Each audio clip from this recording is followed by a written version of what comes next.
Hindi matatawaran ang ipinakita at ipinaramdam niyang pagmamahal sa bayan, kaya lahat ng Pilipino. Hindi rin pinalampas ang bawat pagkakataon para ibalik ang pagmamahal na ito sa kanya.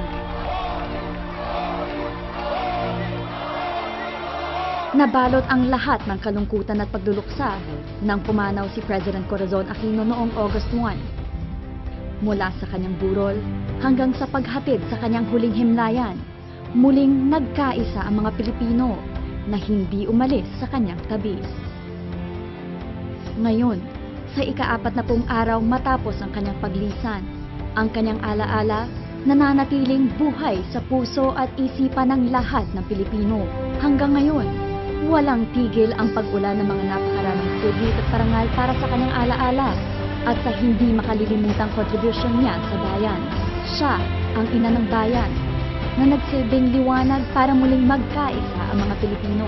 Siya ang nagpakita kung ano ang tunay na pagmamahal sa bayan at tunay na pananampalataya sa Panginoon.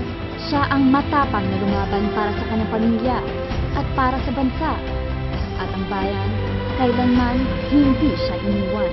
Siya si Cory, isang ina, asawa, babae, Pilipino.